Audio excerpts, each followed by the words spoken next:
So if you're just joining us once again, thank you so much. Welcome to this special webinar. We're joined by a very special guest of ours, Brian Benson, who is the CEO at Benson Integrated Marketing. So welcome along, Brian, and thank you very much for joining us this morning. It's very strange times that we're all in, and to say the least. And I just wanted to get some idea of, really the goal of this webinar and what we're going to discuss in detail is how Benson are weathering the storm, and with specific reference to web to print, of course. But why don't you start by telling us a little bit about Benson and the company and the business that you've built? Sure. Thank you, Aaron.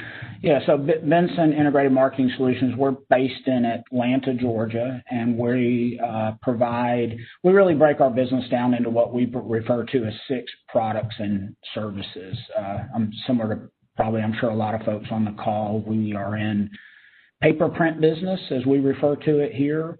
We have a wide format group, so we do a lot of wide format work. We sell promotional products. We have career apparel and apparel decorating.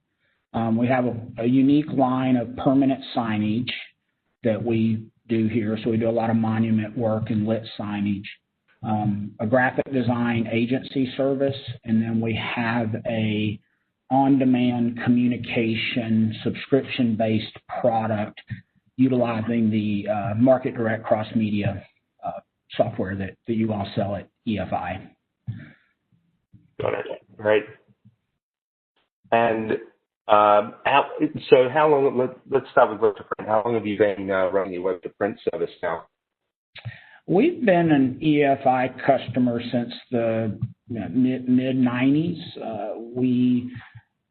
I would say probably in around 2005 or 6, we really started trying to transform our company into more of a true online B2B procurement business. And so I think before that, we probably, like many folks, kind of dabbled in it, but we weren't exactly sure what we're going to do. And but since then, we've been obviously heavily focused on how to leverage these technologies to grow our business. So we're nearly 8 months into this pandemic now. Feels weird whenever I say it. And I think everyone feels the same there. But let's talk about that. I mean, that's obviously the big topic, the hot topic right now. What was the initial? I think, like we talked about this earlier in the week, like a lot of us, we thought at the beginning that this would, come and go fairly quickly, and we hoped that by Q3 at least we'd be getting back to some level of normal. That, of course, hasn't happened. What was the initial impact at Benson? Well, I mean, I think we felt it pretty dramatic. We saw a 20% drop in several of our product lines, especially paper print, promo, apparel, and then we saw as much as a 52% decline in April. We've seen a return to normal, so to speak, and we're still seeing some stresses in certain parts of the business, but all in all, I think like many of the folks I talk to out there, we're just going month by month and chiseling away at how we can overcome the current challenges that are ahead of us. I mean, I certainly think things are a lot less predictable than they were pre-COVID, and at least for the foreseeable future. There's some uncertainty there. So, one of the things that we talked about and that we had mentioned in, the invitation and the description of the event was that right now, approximately 80% of your order volume is coming in via web to print. So that's obviously a significant portion and ratio. Can you talk a little bit about how your web to print revenue has been impacted versus your traditional revenue? Sure. I mean, all in all, year to date, we're still 6% over last year. And here at Benson, we really refer to our inbound orders as web to print, true web to print, or what we refer to internally as web to nowhere. You know, most of our orders start somewhere on a store, but a lot of it comes offline. The biggest stresses we saw, frankly, were related to new hires. I mean, a lot of our product lines and products we produce are part of new hire kits and employee tenure recognition. And of course, with the shutdown, we felt that. The online revenue, we really didn't see a huge decline there. I mean, we felt it early as businesses shut down, but we believe that the online stability has served us fairly well, and compared to the offline activities, the offline orders that required boots on the ground, or people that were struggling with transitioning their organizations, that's where we saw the largest hit. And specifically for us, and I know everyone on this call has, you know, great unique businesses. Our industries that we serve, some of them have really high turnover. I mean, some of them are in the 40% turnover rate at their sites. And so even prior to COVID, we found that the online marketplace is really a great source for continuity of continued ordering in that turnover environment. And so we felt very similar and saw data that supported that those walk-up sites and stores fared better through the COVID transition. I think now that our customers have gotten back and understand how they're going to operate, you know, we've seen a return to normal over the last 60 days, but we certainly feel that the stores and the online marketplace helped us weather the early COVID impacts. I don't know if I answered your question, Aaron. You did. No, so I mean, one of the things that, you know, we wanted to understand from you was, okay, so you're at 80% today. You know, you obviously you've got some resiliency in your web to print platform, but how let's talk a little bit about how long it took to get to that point. You know, what was the trajectory between when you first started launching these services and to where you are today? I know we talked earlier and you'd mentioned you'd like to be able to sit here and say that, you know, this was all planned and it all happened as exactly as you designed it, but that obviously isn't always the case. So, you know, what did the ramp up to 80% look like?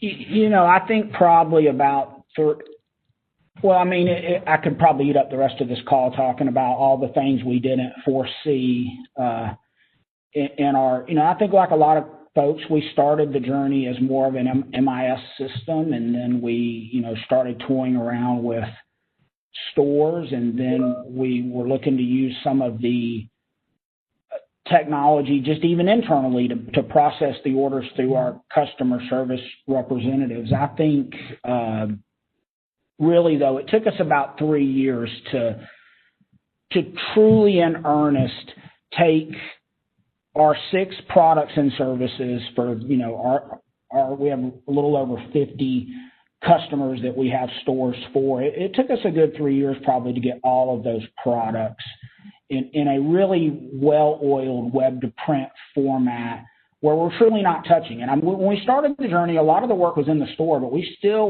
it was still coming in and being processed offline. And that was the heavy lifting, was after we built the stores, was how to really turn that work true web to print, where it's really not being touched by a host of customer service reps, pre-press, and truly getting to the devices. This is what, when you talk about this phrase, which I love, the web to nowhere. So there was a point in time where you know these orders were coming in and going nowhere, but obviously you focused over time on making sure that you had integration and then that there was more order to production automation, if you like, correct? Yes. Yeah, I think, you know, I've met a lot of great EFI customers over the years, and I've learned a lot attending, you know, various conferences that you all host. And, you know, I think we're all in the same, journey, is that we want to eliminate as many touch points as possible, both for the customer and the ordering process, and just as importantly, internally, we're trying to do the same thing to reduce our operating costs. Yeah. You talked to me when we spoke earlier a little bit about your account managers and CSRs and, how much work they're handling. What is their day managing web to print clients look like, or what kind of workload can they take when they're managing online customers versus offline customers? Yeah, this was, this is something we definitely didn't foresee in the journey here. But what we've really honed in on the last 2 years is we're seeing a huge disparity in terms of how much work we have we're not set up like a traditional sales organization, so we have account managers that manage the relationship, and then we have project managers and project coordinators that oversee the inbound work. And the primary difference is a project manager is handling that web to nowhere or offline work, and then a project coordinator is kind of overseeing the online business. And we've really started to realize that a PC can process upwards of $1 million in work. Well, they're not really processing anything. They're just overseeing, ensuring that it's entering the system and getting out of the building timely. Whereas our PMs that are managing that offline work, which we still, we're not abandoning that offline work. So, but they're at a third of that volume wise. So it's definitely gotten our attention for sure. And so we're on that continuous journey of trying to get as much of that offline work into that online marketplace for that primary reason, as well as it's easier for the buyer to order, when they want to buy. We're always amazed at the amount of late night and weekend orders that come in to the storefronts. That's a great question, and one that I get asked a lot, which is, I hear this time and time again. I can't convince my customers to use my web to print system or to order online. Is that something you've experienced? And how do you tackle that? How do you approach that? I've heard that a lot as well, and I don't know if our customers and our business segment is a little bit different.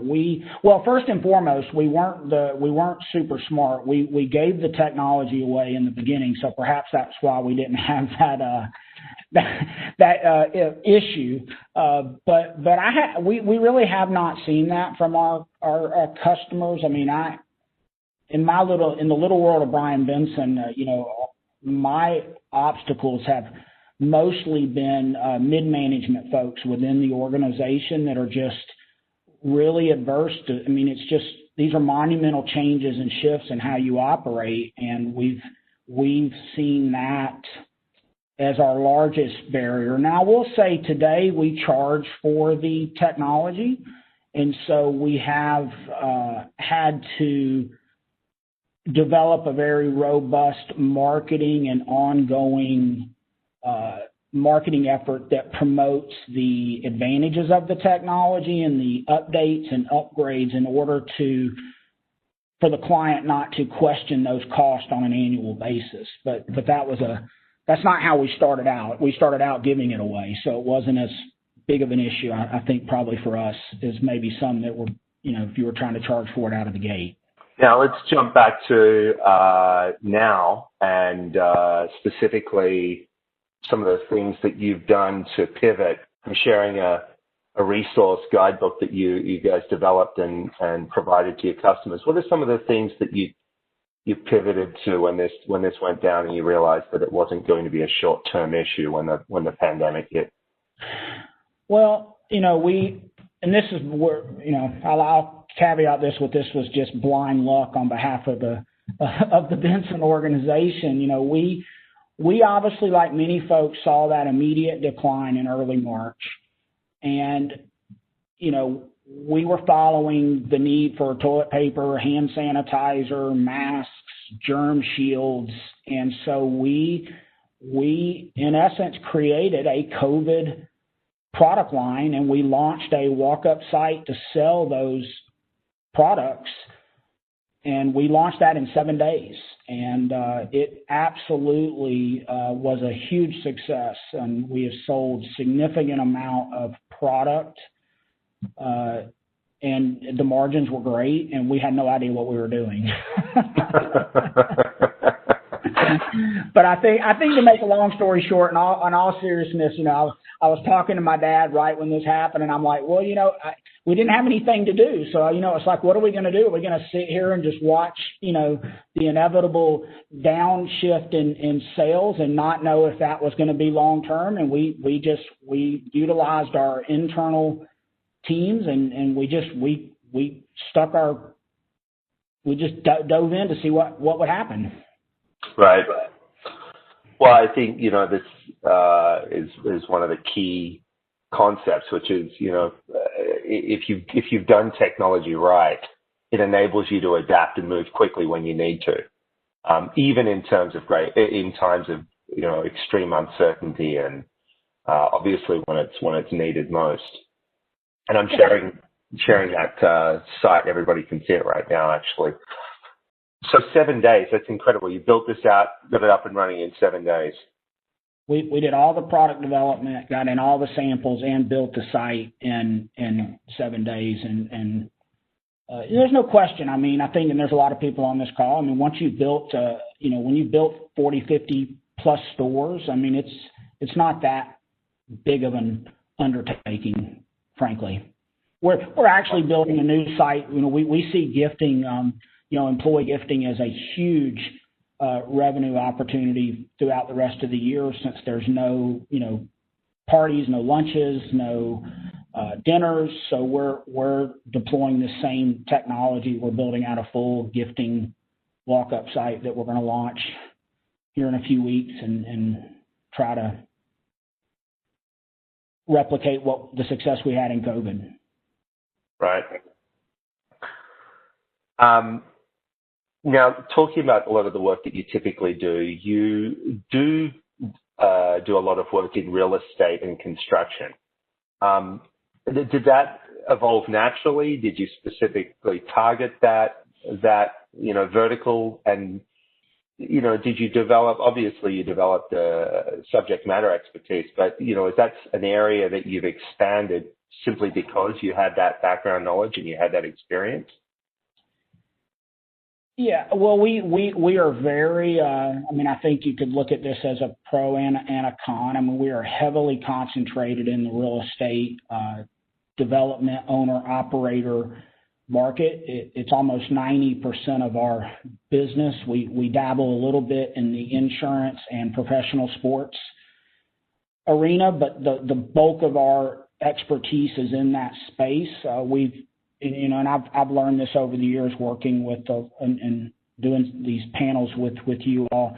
I've seen a lot of your customers have a ton of success really concentrating on a specific market, whether it's automotive sales, healthcare, and so we have tried to we put the gas pedal down. We want to dominate that space. We want to own that space, and we do believe that we're getting to the size that we have anecdotal data around buying trends, patterns, just data that is valuable to our customers. And that's one of the journeys we're on using the platform is we're really trying to generate as much data-driven information out of the system in a live dashboard that our customers can see what they're buying, what they're spending, what's trending in that space, and they can not see who the other customer is, but they can see how they're performing against others in that space. And so that's something we've tried to, I wouldn't say we're great at it, but we're trying to generate that type of data in a real live dashboard coming from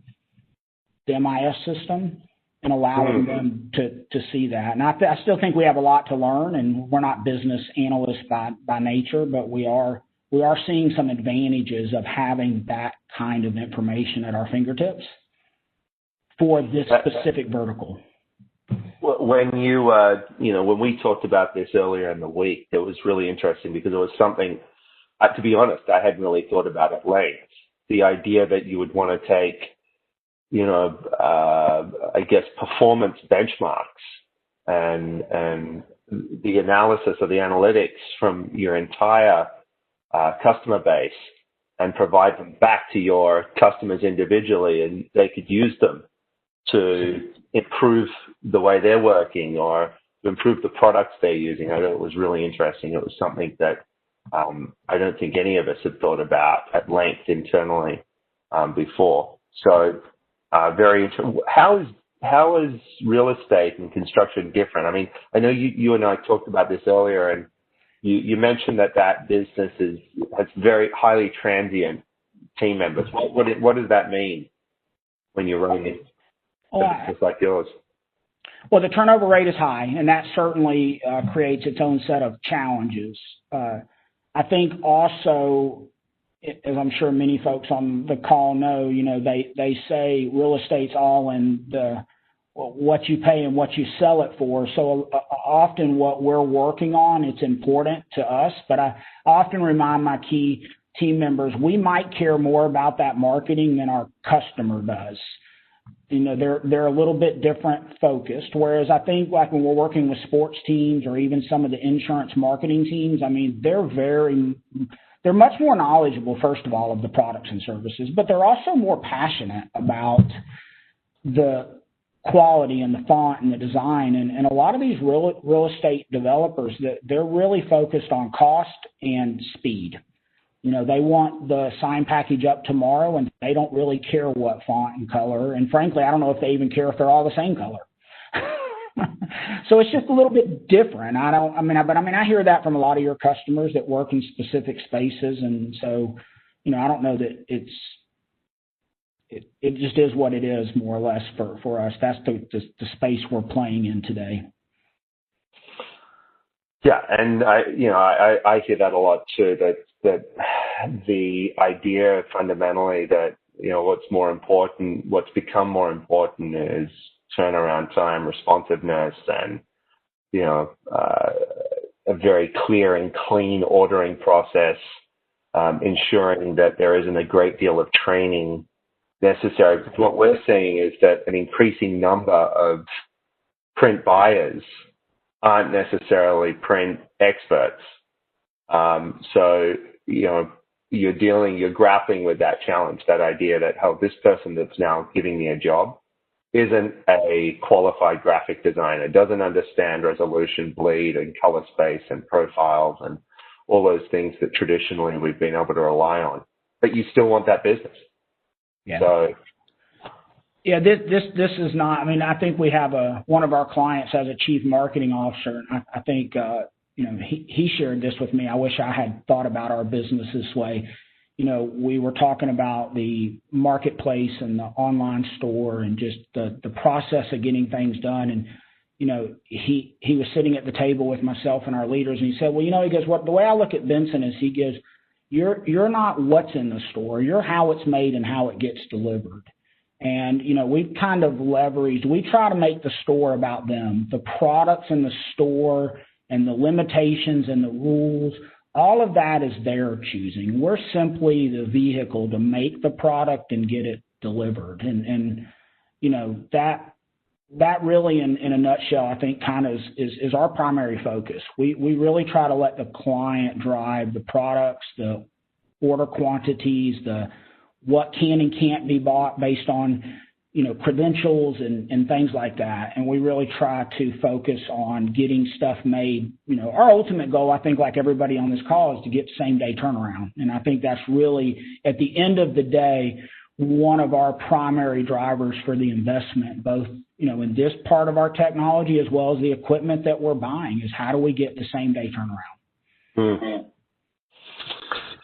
Yes, it's, that consumer, that experience that we've all got on the Amazon side and all those online consumer retail sites, the driving expectations into the business world. both in terms of how easy it should be to order product and how quickly I should be able to get it. I don't think there's any difference really in terms of how we have to adapt in this business to be able to deliver on those expectations.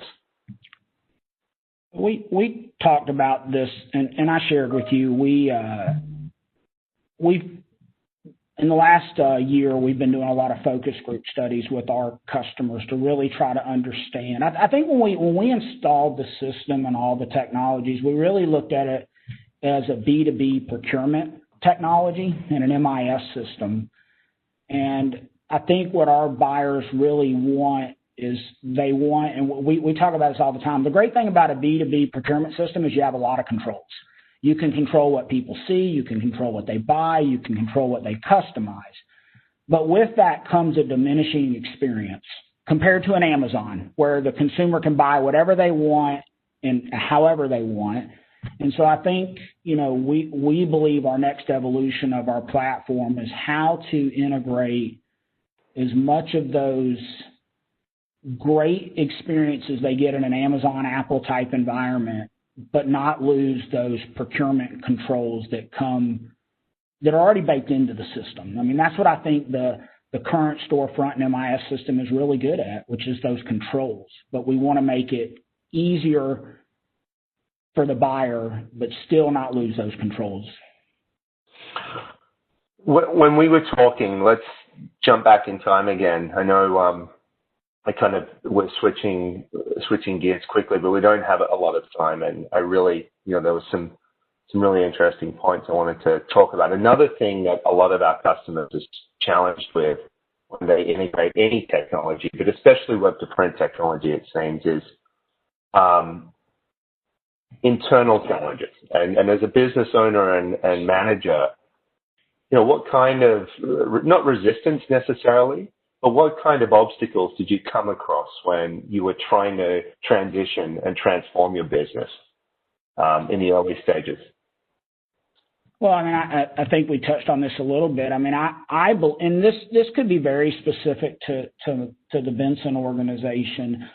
Our biggest hurdles were mostly our middle management folks. I think our alignment at the executive level, myself, my COO, I think that was really, we were very well aligned, but I think we struggled, and our middle management struggled to embrace the change. And we saw that same experience when we went from offset to digital. We decided many years ago, and we don't do a lot of long run work, so it made it easier, but we decided to go all digital. And I mean, it was painful for the folks that had only lived in offset. And, I think one of our tenured pressmen said it best. He said, I've worked at Benson for 15 years, and if I want to continue to work at Benson, I got to learn how to run a digital press.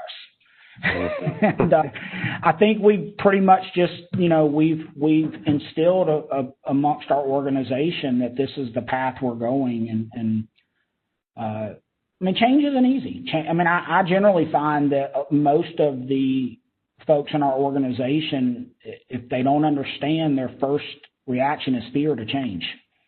Fear that something bad's going to happen, or fear that it's going to affect their job. So I don't know if I answered your question or not. You did. No, you did. And again, it's something we see time and time again. So it's something we tell our customers, communicating early on about, communicating everything in terms of, what the objectives are of this technology or process change, ensuring that, they understand what their part and what you're going to be asking them to do early on, so that there isn't that period of unknown where they are left wondering, how's this going to impact me, or how's this going to, change the job I have today, is critical. Did you have to find specialists? Along the way, did you have to go and hire dedicated people for, to manage some of this technology, or did you do it organically? Did you have, did you take the people you had and retrain and repurpose and bring them up slowly? Well, I think we started with just one person kind of implementing the MIS system, came from our IT department.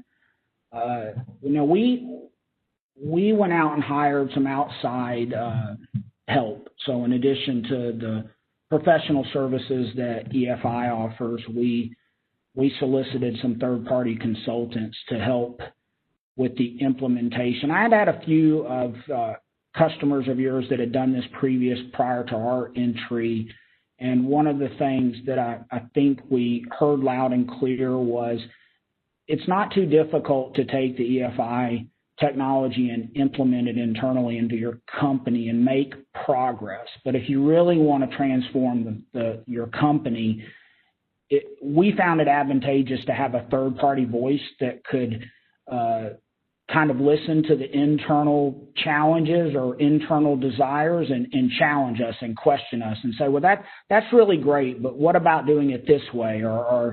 And so we took that approach, and we still have those consultants working with us today. Obviously, every year we try to, reduce the amount of outside cost we have, and we've evolved to now we have a team of 8 full-time people that manage the MIS and storefront technology. It's a gradual kind of transformation. What we've seen now is as we're adding to the technology team, we're reducing in other parts of our business. So it's not, if we're adding a technology member, we might be reducing 2 customer service positions. We've eliminated pre-press. We've, going to a digital production format, we've reduced the number of people running presses. So we see and believe that if we continue down this path, that the technology team will become larger, but other parts of our organization will become smaller. And that's kind of the transition we've at least seen in our organization over the last few years. Right. So, when we were talking, you mentioned that like most businesses, like us, as you can see, we're working remotely right now. Your team obviously, has a mix of folks who are in production and need to be in the plant, need to be in the factory on the ground, and the rest that are front office people and can work remotely. What's that look like during the pandemic? And how has technology been to enable your team to work remotely and not necessarily have to be in the office? Yeah, I think for me as the CEO, this has probably been the biggest transformation that I've undergone as a leader. We were with the exception of 2 employees, we had almost all 200 of our employees working in our Atlanta-based facility. So we really, as a company, did not do remote working, work from home. It just wasn't really part of our culture. And we, of course, with COVID, transformed ourselves, and now really the only people in our facility is the production team. 65% of our team members work from home today full time, and at this moment, I probably don't want you recording this. I don't know if we'll ever go back to a true pre-COVID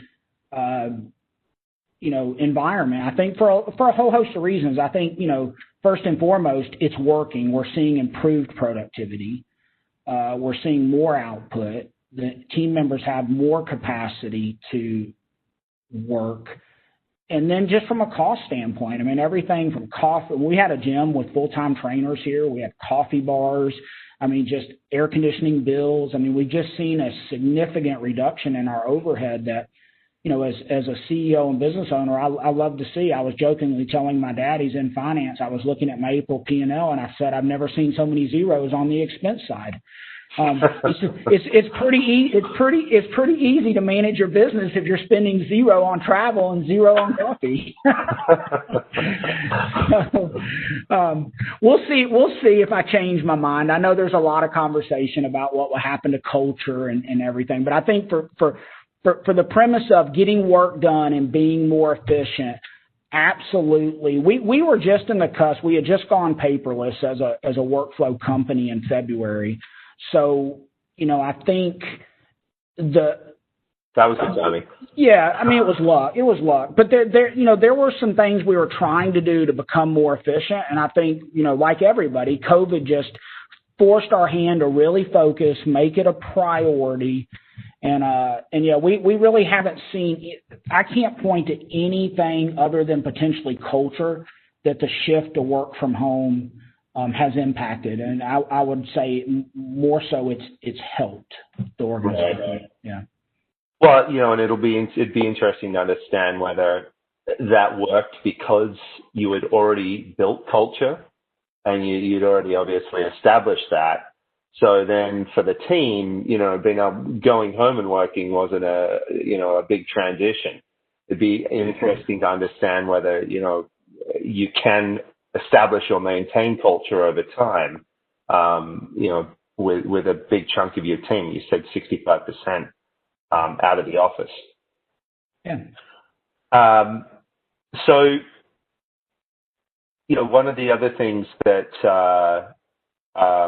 we were talking about when we were talking earlier this week was where if you could go back and talk to yourself at the beginning and tell what mistakes did you make, what did you do wrong, what would you do differently from the get-go with the benefit of hindsight, and obviously specifically with respect to your web to print technology build out and your technology stack in general. Well, I mean, I think if I knew what I knew today, I would have made a bigger investment in the internal team. We should have moved faster, and we should have done it sooner. To be completely transparent, and that's easy to say once you've seen the success. Much harder to convince yourself to spend that money up front because you're looking at it as a pure cost, and it's hard to map out the ROI. I mean, I always say, it's so much easier to install a digital press and have the install team come in and install it, and the ramp up team and the training team, and they walk away, and then bam, you're printing stuff, and you can look at your P&L and see that return. I mean, the technology part is so much more complex, and it impacts so many different areas. We were probably a little nervous and a little gun shy, little apprehensive to move at the rate we probably should have. I think when we looked at the outside help, same thing. We were kind of apprehensive to and I get it. You got to, as a CEO, I also state that, consultants love to come in and give you these massive proposals that cost a fortune. But I think in hindsight, I wish we had spent a little bit more with them a little faster. But I think that's a tough question to answer because it's just so different for every one of your customers. And it was just hard to see. It was hard to see all of the savings. I mean, if somebody said to me, when you get this done, you're going to reduce your customer service organization by a head count of 10, and you're going to be able to process $5 million more work, most people would say you're out of your mind. We can't do that. And those are just the kind of things we just couldn't foresee. So I think we were a little guarded and a little slow in some areas to do that. I think we were slow to add all your modules, and every business has to determine which of the modules are best for them. But I think we kind of, as everyone, you get your proposal and you kind of say, oh, that's great, but let's take this out, this out, this out. And it was really hard to get to that full automation without all the modules. So not to ramble on. I don't know if that. No, I mean, you're right. It's different for everyone. And it's very, very, we are an industry that, as you said earlier on, when it comes to hardware, when it comes to a press, we can look at it and make a decision quickly, and we understand there's a beginning point and an end point. You turn it on and it's operational. This isn't as black and white. There's very much, and that's another point that we discussed. This idea that so many of what I see time and time again, having worked with web to print technology for the last 15 years now, is analysis paralysis. This idea that we look at the entire scope of everything that we want to achieve as a printer and every product that we want to add to the system, and we never go live. We never turn it on until we feel that we've got everything in that system. And I know we talked a little bit about that, but what are your thoughts on that? Yeah, I mean, that was a challenge, and I think it is a challenge. It'd be hard for me to give good sound advice to folks not knowing their business. The one thing that I do know and I believe helped us is we did not the only part of the integration that I think warrants, in my opinion, and warrants a really methodical and different implementation plan is that accounting integration. So, for me, I live and die and run the business based on the financials and the trends. And so our controller has also done quite a bit of integration of EFI products for other customers. And so she's both done it here at Benson and for other customers. And so that was the only part that we wanted to separate because, what I see is if you're integrating accounting and you don't get it right, it's going to distract the CEO, the COO, and the CFO greatly. Mm-hmm. So we kind of kept that manual and kept it in the old system, got the other things working really well, and then integrated that. So I don't know if I really answered your question, but I mean, I'm obviously knowing what I know today, I'd be a lot more aggressive and bullish on moving faster rather than slower. But right. Yeah, no, I think the point that you had made earlier to me was just start,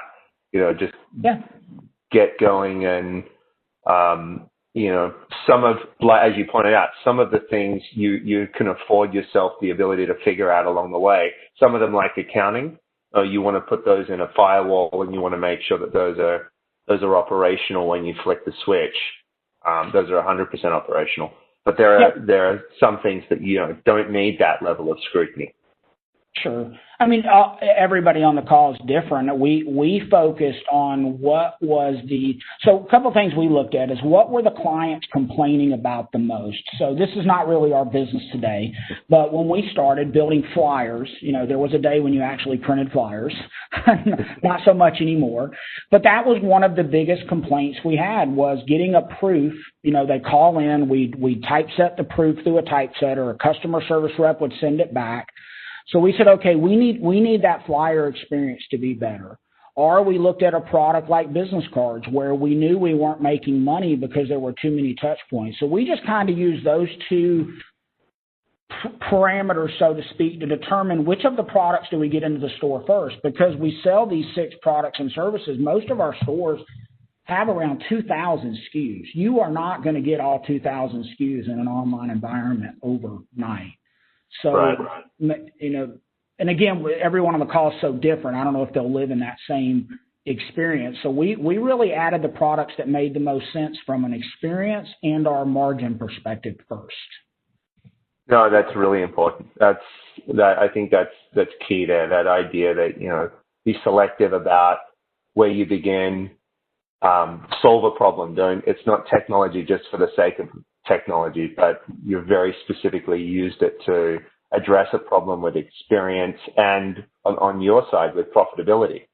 So critical, absolutely critical.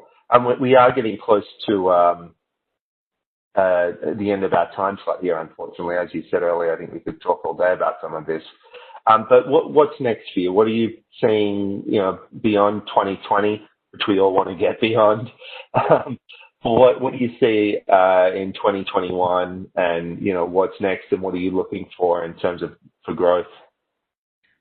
Yeah, well, we had planned to integrate full integration of WebDAM into the DSF and Market Direct platform this year. So obviously, we put that on hold. We were literally about to start that process when COVID hit. I mentioned earlier, we've done a lot of focus group studies with the buyers themselves. We really wanted to understand not what us as the service provider or even our key contacts wanted in this user experience, but what are the buyers experiencing? So we spent a lot of time, and we're planning to make a substantial investment in improving those experiences. And we have some pie in this. I mean, we've talked about this, and and I know this is far-fetched, almost like Space Force type talk, but everything from credentials. Why can't you have face recognition? Why can't you have good product rating systems? Why can't you use Apple Pay? I'm just making these things up, but we really want to find another evolution of like how to really improve that experience. And of course, we've talked about this the whole time. We're focused on eliminating every single touch point possible, both from the customer or the Benson side, to get the same day turnaround. I mean, I believe that there's two barriers to our growth. It is how easy is it to work with us, and how fast can we get it to the customer. We're looking at AR automations and integrated payment features. Those are still some pain points for our customers, but I think probably those are probably the high level things that we're focused on for 2021. Yeah, and it's interesting because you've talked with me about user experience at length, and as I said earlier, it's been so interesting to see where we started from 10 years ago, 15 years ago, where web to print technology was really, it wasn't pretty. It wasn't, there was no emphasis on UX and user experience. It was just a utility. It was, hey, can I configure the item? Can I get the information I need to get the business card order in? And can I get it, in a shopping cart? Great. Now, fast forward to today, as you said, all of our customers are used to these consumer-driven experiences, and they're looking for the same from us. They're looking to ensure that they're looking for that same ease of use, that same intuitive, I don't need a day's worth of training to use this system. So it's really driving everything that we're focused on right now. Well, thank you. Very, very, very good conversation. If anybody wants to learn more, I've got a couple of QR codes up on screen there that you can scan with your phone. If you want to learn more about the technology on the EFI side, you can scan that one on the left. If you want to learn more about Benson and see some of the amazing things that Brian and his team are doing over there, you can scan the QR code on the right and have a look at some of these platforms. The COVID store that we talked about that they built is live. You can go and check that out and see it there. Brian, thank you so much for your time. Tremendously insightful, and we hope we can talk to you again. Yeah, thanks, Aaron, and you're welcome to share my email, and I'll be sure to respond to anybody. I thoroughly enjoyed the connections through the EFI relationship, and a lot of the successes we've had, we've had those successes from conversations and partnerships with other EFI customers. So glad to pay that forward.